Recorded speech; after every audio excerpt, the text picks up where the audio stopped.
الحمد للہ رب العالمین والصلاة والسلام علی سید المرسلین اما بعد فاعوذ باللہ من الشیطان الرجیم بسم اللہ الرحمن الرحیم۔ میری گفتگو کا موضوع یا رسول اللہ اور یا نبی اللہ کہنا اس بارے میں ہے۔ نبیوں کے سرور محبوب رب دعوت صلی اللہ علیہ وآلہ وسلم کو یا رسول اللہ یا نبی اللہ وغیرہ الفاظ و القاب کے ساتھ نزدیک و دور سے پکارنا بالکل جائز ہے، شرک نہیں۔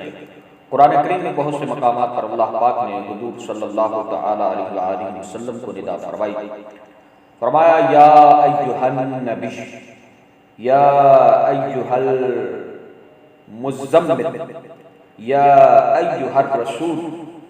یا ایھا المدثر وغیرہ۔ ان تمام آیات میں حرف ندا یا کے ساتھ حضور صلی اللہ تعالی علیہ وآلہ وسلم کو خطاب فرمایا ہے۔ صحیح مسلم میں حضرت سیدنا برا رضی اللہ تعالی عنہ سے روایت ہے، جو حضور اقدس صلی اللہ تعالی علیہ وآلہ وسلم کے مدینہ پاک میں داخلے کا منظر بیان کرتے ہوئے فرماتے ہیں، عورتیں اور مرد گھروں کی چھتوں پر چڑھ گئے اور بچے اور غلام گلی کوچوں میں متفرق ہو گئے، نعرے لگاتے پھرتے تھے، یا محمد یا رسول اللہ، یا محمد یا رسول اللہ۔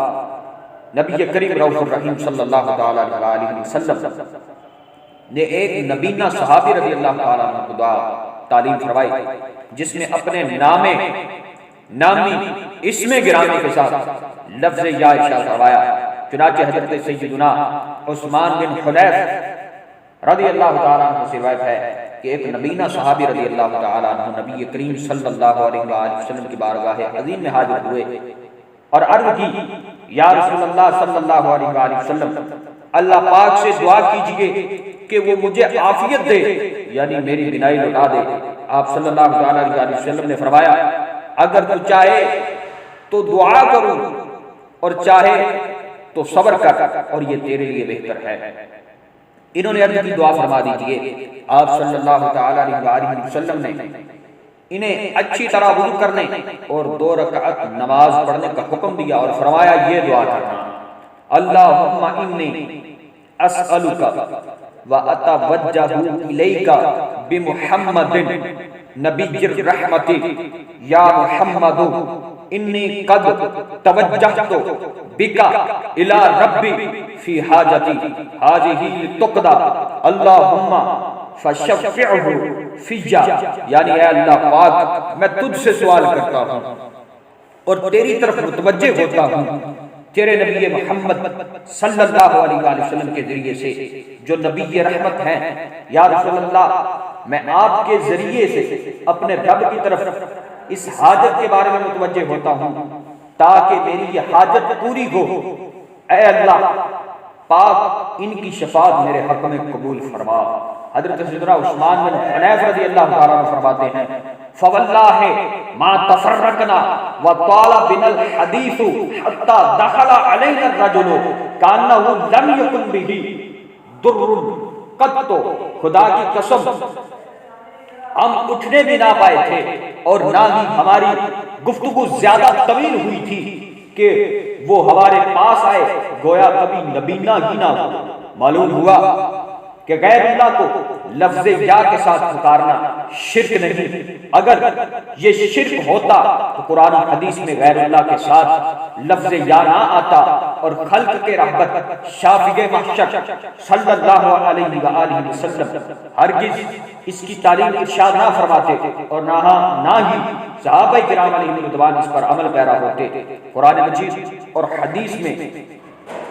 تو رسول اکرم صلی اللہ علیہ وآلہ وسلم کی ان کی حیات ظاہری میں پکارنے کا ذکر ہے۔ کیا حضور صلی اللہ علیہ وآلہ وسلم کے اس دنیا سے پردہ فرمانے کے بعد بھی پکارنا ثابت ہے؟ جی ہاں، آپ صلی اللہ علیہ وآلہ وسلم کے وصال ظاہری کے بعد بھی صحابہ کرام علیہ رضوان اور سلف صالحین آپ صلی اللہ علیہ وآلہ وسلم کو پکارتے رہے ہیں۔ اس کی سب سے بڑی دلیل تو التحیات کے ضمن میں نبی کریم صلی اللہ علیہ وسلم کو پکارنے کی ہے، کیونکہ ہر نمازی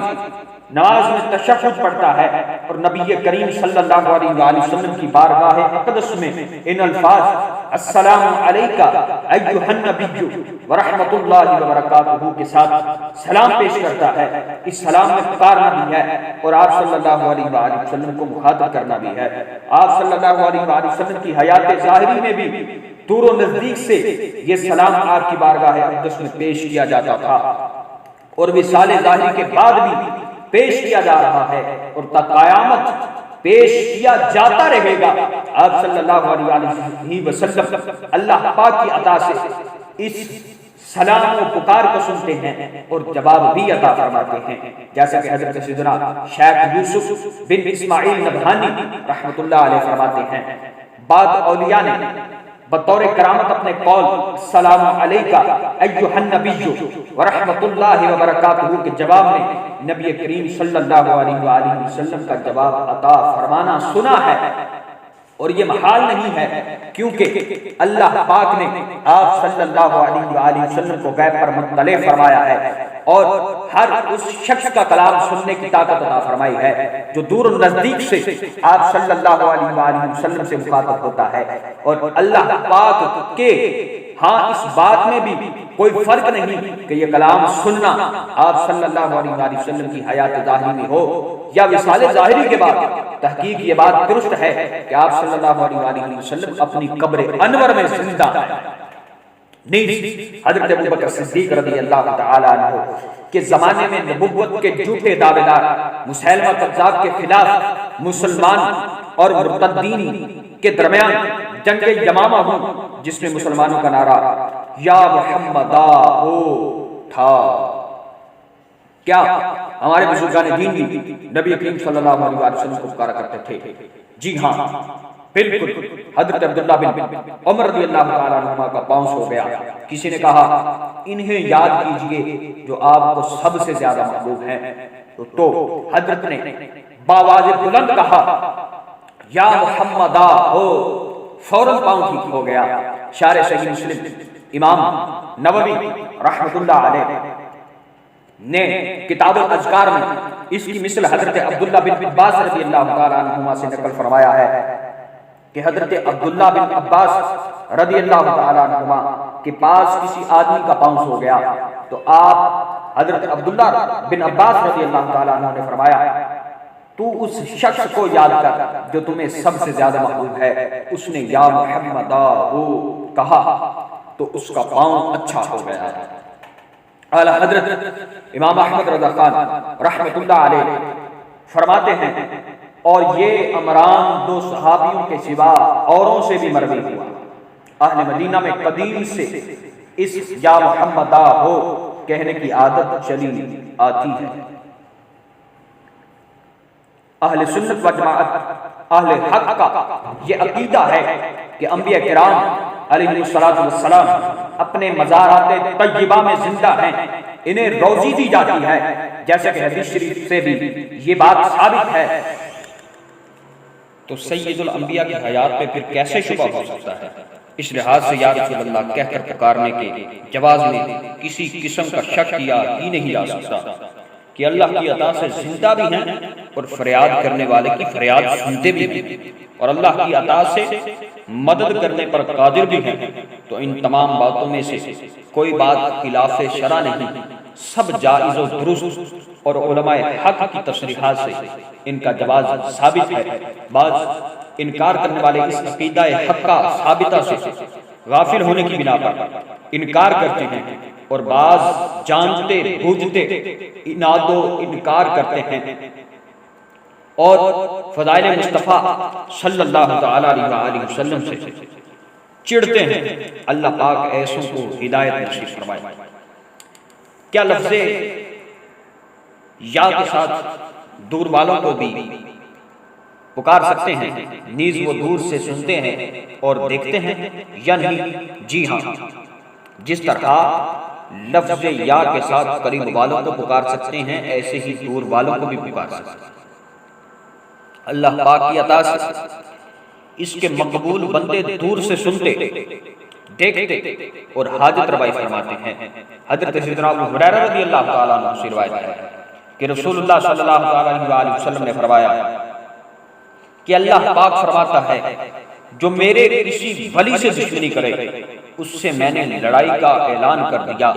اور میرا بندہ کسی شے سے میرا اس قدر قرب حاصل نہیں کرتا جتنا فرائض سے کرتا ہے، اور میرا بندہ نوافل کے ذریعے سے ہمیشہ قرب حاصل کرتا رہتا ہے، یہاں تک کہ میں اسے محبوب بنا لیتا ہوں، اور جب اس سے محبت کرنے لگتا ہوں تو میں اس کے کان بن جاتا ہوں جن سے وہ سنتا ہے، اور میں اس کی آنکھ بن جاتا ہوں جس سے وہ دیکھتا ہے، اور اس کا ہاتھ بن جاتا ہوں جس کے ساتھ وہ پکڑتا ہے، اور اس کا پیر بن جاتا ہوں جس کے ساتھ وہ چلتا ہے، اور اگر وہ مجھ سے سوال کرے تو ضرور اسے دوں گا، اور پناہ مانگے تو ضرور اسے پناہ دوں گا۔ حضرت سیدنا امام فخر الدین رازی رحمت اللہ علیہ فرماتے ہیں جب اللہ پاک کا نور جلال بندہ محبوب کے کان بن جاتا ہے تو وہ دور و نزدیک کی آواز سن لیتا ہے، اور جب اس کی آنکھیں نور جلال سے منور ہو جاتی ہیں تو وہ دور و نزدیک کو دیکھ لیتا ہے، اور جب یہی نور بندہ محبوب کے ہاتھوں میں جلوہ گر ہوتا ہے تو اسے مشکل و آسان اور دور و نزدیک میں تصرف کرنے کی قدرت حاصل ہو جاتی ہے۔ حدیث پاک میں ہے جب تم میں سے کسی کی کوئی چیز گم ہو جائے یا تم میں سے کوئی مدد مانگنا چاہے اور وہ ایسی جگہ ہو جہاں اس کا کوئی پرسان حال نہ ہو تو اسے چاہیے کہ یوں کہے یا عباد اللہ اغیثونی، یا عباد اللہ اغیثونی، اے اللہ کے بندو میری مدد کرو، اے اللہ کے بندو میری مدد کرو۔ اللہ پاک کے کچھ بندے ہیں جنہیں یہ نہیں دیکھتا وہ اس کی مدد کریں۔ کیا بعد وفات بھی مقبولان بارگاہ کو لفظ یا کے ساتھ پکار سکتے ہیں؟ جی ہاں، بعد وفات بھی مقبولان بارگاہ کو لفظ یا کے ساتھ پکار سکتے ہیں، اس میں کوئی مضایقہ نہیں۔ اللہ پاک کے مقبول بندوں کی شان تو بہت بلند و والا ہے، عام مردوں کو بھی بعد وفات لفظ یا کے ساتھ پکارا جاتا ہے اور وہ سنتے ہیں، جیسا کہ حدیث پاک میں ہے حضور اکرم صلی اللہ علیہ وآلہ وسلم جب مدینہ منورہ کے قبرستان میں تشریف لے جاتے تو قبروں کی طرف اپنا رخ انور کر کے یوں فرماتے السلام علیکم یا اہل القبور یغفر اللہ لنا ولکم انتم سلفنا ونحن بالاثر، یعنی اے قبر والو تم پر سلام ہو، اللہ پاک ہماری اور تمہاری مغفرت فرمائے، تم لوگ ہم سے پہلے چلے گئے اور ہم تمہارے بعد آنے والے ہیں۔ اس حدیث پاک میں بعد وفات اہل قبور کو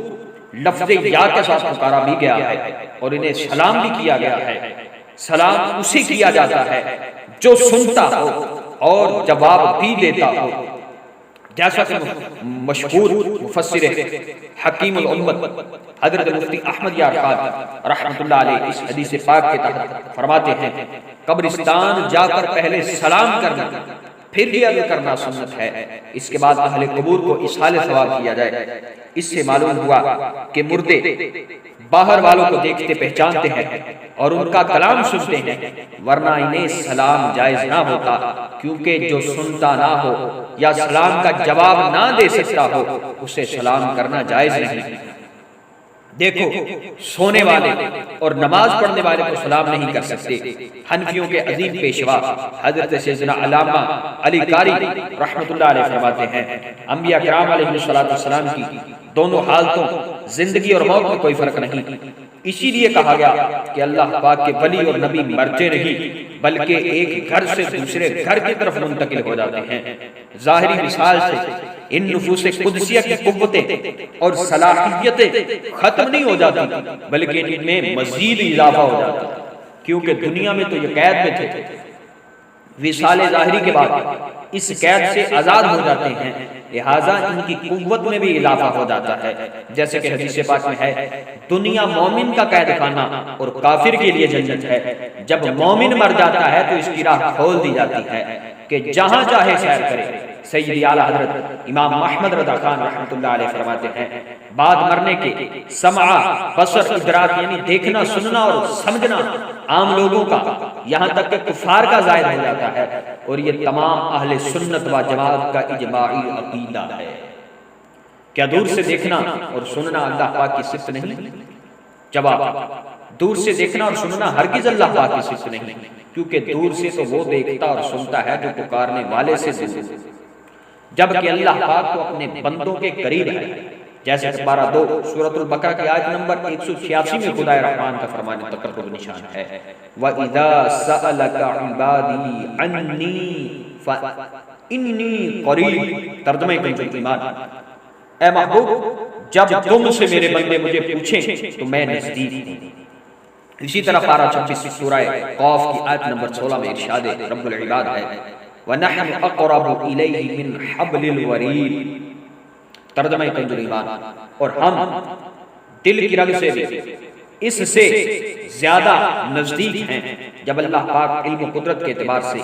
اپنے بندوں کے قریب ہے تو پھر دور سے دیکھنا اور سننا اس کی صفت کیسے ہو سکتی ہے؟ مقبولان بارگاہ الہی کے دور سے دیکھنے سننے اور تصرف فرمانے کے چند واقعات بیان فرمانے۔ اللہ کریم نے اپنے برگزیدہ بندوں کو دور سے دیکھنے سننے اور تصرف کرنے کی طاقت عطا فرمائی ہے، لہذا وہ اللہ کریم کی عطا سے دور سے دیکھتے سنتے اور تصرف بھی فرماتے ہیں، جیسا کہ حضرت سیدنا عبداللہ بن عباس رضی اللہ تعالیٰ عنہ سے روایت ہے کہ نبی کریم صلی اللہ علیہ وسلم کے زمانہ مبارک میں سورج کو گرہن لگا تو آپ صلی اللہ علیہ وسلم نے نماز پڑھی، دوران نماز ہاتھ بڑھا کر کچھ لینا چاہا لیکن پھر دست مبارک نیچے کر دیا۔ نماز کے بعد صحابہ اکرام علیہ رضوان نے عرض کی یا رسول اللہ صلی اللہ علیہ وسلم، ہم نے دیکھا کہ آپ اپنی جگہ سے کسی چیز کو پکڑ رہے تھے، پھر ہم نے دیکھا کہ آپ پیچھے ہٹے۔ آپ صلی اللہ علیہ وسلم نے ارشاد فرمایا انی اریت الجنۃ فتناولت منها عنقودا ولو اخذته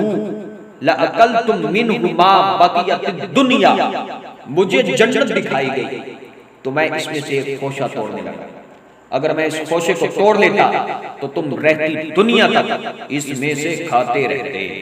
حکیم الامت حضرت مفتی احمد یار خان رحمۃ اللہ علیہ فرماتے ہیں اس حدیث سے دو مسئلے معلوم ہوئے، ایک یہ کہ حضور علیہ السلام جنت اور وہاں کے پھلوں وغیرہ کے مالک ہیں کہ خوشہ توڑنے سے رب نے منع نہ کیا، خود نہ توڑا، کیوں نہ ہو کہ رب کریم فرماتا ہے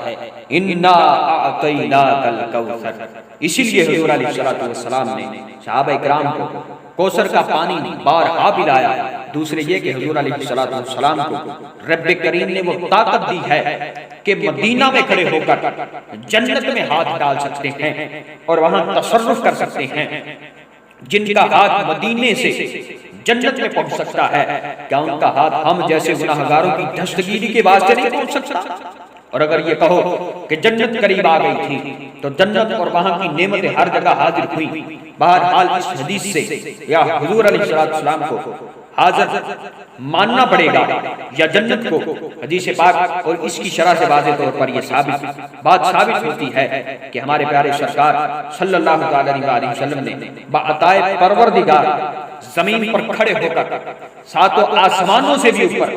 جنت کو نہ صرف دیکھ لیا بلکہ اپنا دست مبارک بھی جنت کے کوشے تک پہنچا دیا۔ سرکار صلی اللہ علیہ وسلم کے صدقے میں صحابہ اکرام علیہ رضوان اور بزرگان دین رحمہم اللہ المبین کو بھی دور سے دیکھنے سننے اور تصرف کرنے کی قوت حاصل ہے۔ چنانچہ حضرت سیدنا عمر بن حارث رضی اللہ تعالی عنہ سے روایت ہے کہ امیر المومنین حضرت سیدنا عمر فاروق اعظم رضی اللہ تعالی عنہ نے حضرت سیدنا ساریہ رضی اللہ تعالی عنہ کو اسلامی لشکر کا سپہ سالار بنا کر نہاوند میں بھیجا۔ آپ رضی اللہ عنہ جہاد میں مصروف تھے، ادھر مدینہ طیبہ زادہ اللہ شرفا و تعظیما میں امیر المومنین حضرت سیدنا عمر فاروق اعظم رضی اللہ تعالیٰ عنہ جمعہ کا خطبہ فرما رہے تھے۔ یکایک آپ رضی اللہ تعالیٰ عنہ نے خطبہ چھوڑ کر 3 بار فرمایا یا ساریۃ الجبل، یعنی اے ساریہ پہاڑ کی طرف جاؤ۔ پھر اس کے بعد خطبہ شروع فرما دیا۔ بعد نماز حضرت سیدنا عبد الرحمن بن عوف رضی اللہ عنہ نے اس پکار کی وجہ دریافت کی تو آپ رضی اللہ عنہ نے فرمایا میں نے مسلمانوں کو دیکھا کہ وہ پہاڑ کے پاس لڑ رہے ہیں اور کفار نے انہیں آگے پیچھے سے گھیر رکھا ہے۔ یہ دیکھ کر مجھ سے ضبط نہ ہو سکا اور میں نے کہہ دیا یا ساریۃ الجبل، یعنی اے ساریہ پہاڑ کی طرف جاؤ۔ اس واقعے کے کچھ روز بعد حضرت سیدنا ساریہ رضی اللہ تعالیٰ عنہ کا قاصد ایک خط لے کر آیا جس میں لکھا تھا کہ ہم لوگ جمعہ کے دن کفار سے لڑ رہے تھے اور قریب تھا کہ ہم شکست کھا جاتے کہ عین جمعہ کی نماز کے وقت ہم نے کسی کی آواز سنی یا ساریۃ الجبل، یعنی اے ساریہ پہاڑ کی طرف جاؤ۔ اس آواز کو سن کر ہم پہاڑ کی طرف چلے گئے تو اللہ نے کفار کو شکست دی، ہم نے انہیں قتل کر ڈالا۔ اس طرح ہم فتح حاصل ہو گئی، اس طرح ہمیں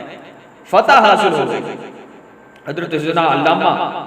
عفیف الدین عبداللہ یافعی یمنی رحمۃ اللہ علیہ فرماتے ہیں اس حدیث شریف سے امیر المومنین حضرت سیدنا عمر فاروق اعظم رضی اللہ تعالیٰ عنہ کی 2 کرامتیں ظاہر ہوئی۔ نمبر 1، آپ رضی اللہ تعالیٰ عنہ نے مدینہ منورہ زادہ اللہ شرفا و تعظیما سے 1400 میل دور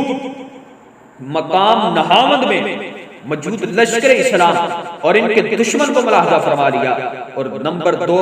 مدینہ طیبہ زادہ اللہ شرفا و تعظیما سے اتنی دور آواز پہنچا دی۔ حضرت سیدنا شیخ عارف ابو القاسم رحمۃ اللہ علیہ فرماتے ہیں ایک مرتبہ حضرت سیدنا شیخ عبد القادر جیلانی رحمۃ اللہ علیہ دوران آواز استغراق کی حالت میں ہو گئے، یہاں تک کہ آپ رحمۃ اللہ علیہ کے امامے کا بل یعنی پیچ کھل گیا تو تمام حاضرین نے بھی اپنی ٹوپیاں اور امام غوث العظم رحمۃ اللہ علیہ کی کرسی کی طرف پھینک دیے۔ جب آپ وعظ سے فارغ ہوئے تو اپنے امامہ شریف کو درست فرمایا اور مجھے حکم دیا کہ اے ابو القاسم لوگوں کو ان کے امامے اور ٹوپیاں دے دو۔ میں نے سب لوگوں کو ان کے امامے اور ٹوپیاں دے دی، لیکن آخر میں ایک دوپٹہ رہ گیا۔ میں نہیں جانتا تھا کہ یہ کس کا ہے، حالانکہ مجلس میں کوئی بھی ایسا نہ بچا تھا جس کا کچھ رہ گیا ہو۔ حضور غوث اعظم رحمۃ اللہ علیہ نے مجھ سے فرمایا یہ مجھے دے دو، یہ مجھے دے دو۔ میں نے وہ دوپٹہ آپ رحمۃ اللہ علیہ کو دے دیا، آپ نے اسے اپنے کندھے پر رکھا تو وہ غائب ہو گیا۔ میں حیرانگی سے تم بخود رہ گیا۔ فرمایا اے ابو القاسم جب مجلس میں لوگوں نے اپنے امامے اتار دیے تو ہماری ایک بہن نے اصبہان سے اپنا دوپٹہ اتار کر پھینک دیا تھا، پھر جب میں نے اس دوپٹے کو اپنے شانوں پر رکھا تو اس نے اصبہان سے اپنا ہاتھ بڑھایا اور اپنے دوپٹے کو اٹھا لیا۔ معلوم ہوا کہ اللہ کریم کے نیک اور برگزیدہ بندے دور سے دیکھتے، سنتے اور تصرف فرماتے ہیں۔ دیکھیے آج اس ترقی یافتہ دور میں سائنسی آلات، موبائل، ریڈیو اور ٹی وی وغیرہ کے ذریعے بیک وقت ایک ہی لمحے میں دنیا کے کونے کونے میں آواز اور شبیہ کو سنا اور دیکھا جا سکتا ہے۔ جب سائنسی آلات کے ذریعے یہ سب کچھ ہو سکتا ہے تو روحانی رابطے کے ذریعے کیوں نہیں ہو سکتا؟ روحانی رابطہ تو سائنسی رابطے سے زیادہ طاقتور ہے۔ سائنس والا دور کی آواز اور شبیہ سنا اور دکھا دے تو کسی کو وسوسہ نہیں آتا، اور اللہ پاک اپنی عطا سے اپنے محبوب بندوں کو دور کی آواز سنا دے تو وسوسے آنا شروع ہو جاتے ہیں۔ اللہ پاک ہمیں اپنے مقبول بندوں کی محبت نصیب فرمائے اور ان کے فضائل و کمالات ماننے کی توفیق عطا فرمائے۔ کیا غیر اللہ سے مدد مانگ سکتے ہیں؟ جی ہاں،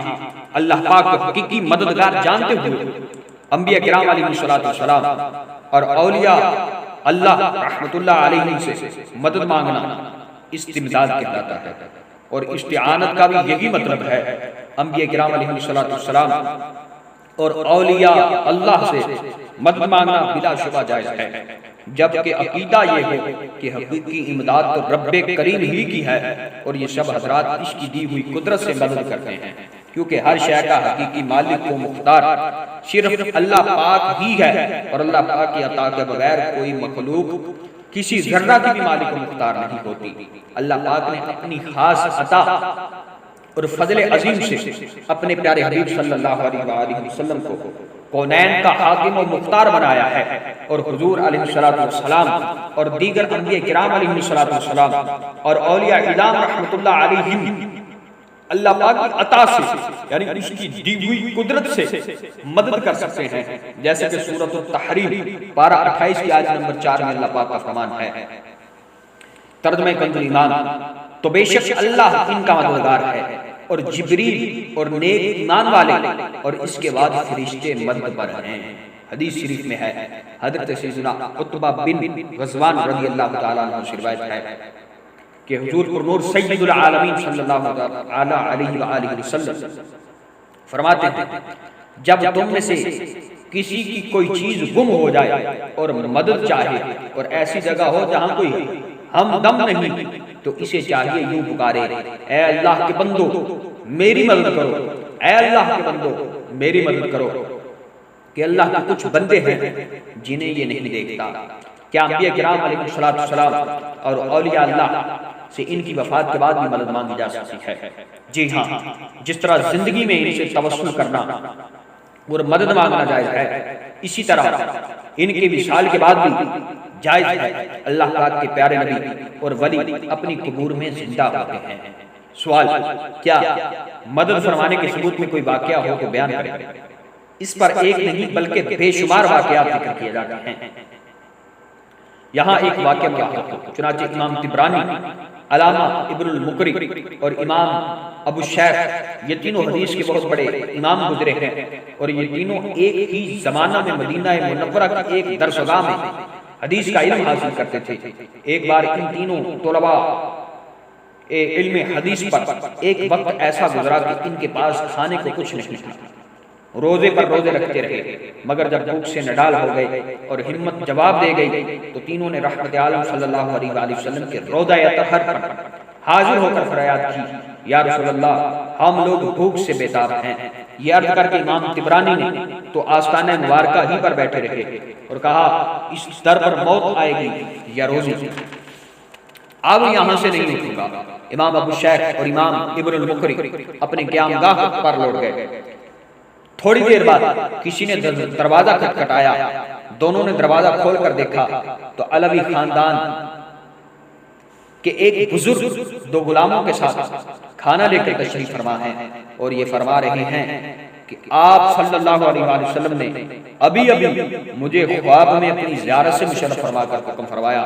کہ میں آپ لوگوں کے پاس کھانا پہنچا دوں، چنانچہ جو کچھ مجھ سے فی الوقت ہو سکا حاضر ہے۔ کیا اللہ کے نیک بندوں کو وسیلہ بنا سکتے ہیں؟ بارگاہ الہی میں نیک بندوں کا وسیلہ پیش کرنا دعاؤں کی قبولیت، مشکلات کے حل، مصائب و آلام سے چھٹکارے اور دینیوں دنیاوی بھلائیوں کے حصول کا آسان ذریعہ ہے۔ قرآن حدیث اور اقوال و افعال بزرگان دین وسیلہ اختیار کرنے کا ثبوت ملتا ہے ان میں، چنانچہ اللہ رب العزت کا فرمان ہے، ترجمہ کنز ایمان، اے ایمان والو اللہ سے ڈرو اور اس کی طرف وسیلہ ڈھونڈو۔ ہمارے پیارے آقا صلی اللہ علیہ وسلم مسلمان فقراء کے وسیلے سے دعا فرمایا کرتے تھے، چنانچہ طبرانی شریف میں ہے، کان النبی صلی اللہ علیہ وسلم یستفتح ویستنشر بسعالیک المسلمین، یعنی نبی کریم صلی اللہ علیہ وسلم مسلمان فقراء کے وسیلے سے فتح و نصرت طلب فرماتے تھے۔ سرکار صلی اللہ علیہ وسلم نے خود ایک نبینہ شخص کو ایک دعا کے ذریعے وسیلہ کی تعلیم ارشاد فرمائی، چنانچہ ترمذی شریف میں حضرت عثمان بن حنیف رضی اللہ تعالیٰ عنہ سے روایت ہے، ایک نبینہ بارگاہ رسالت میں حاضر خدمت ہوا اور عرض کی کہ آپ صلی اللہ علیہ وسلم اللہ پاک سے دعا کریں کہ وہ مجھے آنکھ والا کر دے۔ حضور علیہ السلام نے فرمایا، اگر تو چاہے تو میں تیرے لیے دعا کروں اور اگر تو چاہے تو صبر کر کہ وہ تیرے لیے بہتر ہے۔ عرض کی کہ دعا فرمائیں۔ حضور علیہ السلام نے اسے حکم دیا کہ اچھا وضو کرو، 2 رکعت نماز پڑھو اور یہ دعا کرو، اے اللہ میں تجھ سے مانگتا ہوں اور تیری طرف محمد صلی اللہ علیہ وآلہ وسلم کے وسیلہ سے توجہ کرتا ہوں جو نبی رحمت ہیں۔ یا رسول اللہ میں آپ کے وسیلے سے اپنے رب کی طرف اپنی اس حاجت میں توجہ کرتا ہوں تو تو اسے پوری فرما دے۔ اے اللہ میرے بارے میں حضور علیہ السلام کی شفاعت قبول فرما۔ راوی بیان فرماتے ہیں کہ وہ شخص جب آپ صلی اللہ علیہ وآلہ وسلم کے فرمانے کے مطابق دعا کر کے کھڑا ہوا تو وہ آنکھ والا ہوا۔ نبی کریم صلی اللہ علیہ وآلہ وسلم نے ارشاد فرمایا، حضرت سیدنا علی المرتضیٰ کی والدہ کے لیے یہ دعا کی، اغفر لی امی فاطمہ بنت اسد ولکنھا حجتھا ووسع علیہا مدخلھا بحق نبیک والانبیاء الذین من قبلی۔ اے اللہ میری ماں فاطمہ بنت اسد کی مغفرت فرما اور انہیں ان کی حجت سکھا اور میرے اور مجھ سے پہلے نبیوں کے حق کے وسیلے سے اس کی قبر کو وسیع فرما۔ انبیاء کرام علیہ السلام اولیاء کرام رحمت اللہ علیہ سے توسل کا کیا مطلب ہے؟ ان سے توسل کا مطلب یہ ہے کہ حاجتوں کے بر آنے یعنی پورا ہونے اور مطالب کے حاصل ہونے کے لیے ان محبوب ہستیوں کو اللہ پاک کی بارگاہ میں وسیلہ اور واسطہ بنایا جائے، کیونکہ انہیں اللہ پاک کی بارگاہ میں ہماری نسبت زیادہ قرب حاصل ہے۔ اللہ پاک ان کی دعا پوری فرماتا ہے اور ان کی شفاعت قبول فرماتا ہے۔ انبیاء کرام علیہ السلام سے توسل کا کیا حکم ہے؟ امام تقی الدین سبکی شافعی رحمۃ اللہ علیہ سال وفات 756 ہجری آپ لکھتے ہیں کہ نبی کریم صلی اللہ علیہ وسلم کے وسیلے سے دعا کرنا جائز و مستحسن ہے، اچھا عمل ہے، چاہے ولادت باسعادت سے قبل ہو، حیات ظاہری میں ہو یا پھر وصال مبارک کے بعد ہو۔ اسی طرح آپ صلی اللہ علیہ وسلم سے خاص نسبت رکھنے والے بزرگوں کو وسیلہ بنانا بھی جائز و مستحسن ہے۔ حضرت سیدنا آدم علیہ السلام نے حضرت محمد صلی اللہ علیہ وسلم کے وسیلے سے دعا کی تو ارشاد باری ہوا، بے شک محمد صلی اللہ علیہ وسلم تمام مخلوق میں میرے نزدیک سب سے زیادہ محبوب ہیں، اور اب کہ تو نے ان کے حق کے واسطے سے سوال کیا ہے تو میں نے تمہاری مغفرت کر دی، اور اگر محمد صلی اللہ علیہ وسلم نہ ہوتے تو میں تمہیں بھی پیدا نہ کرتا۔ لہذا معلوم ہوا کہ دنیاوی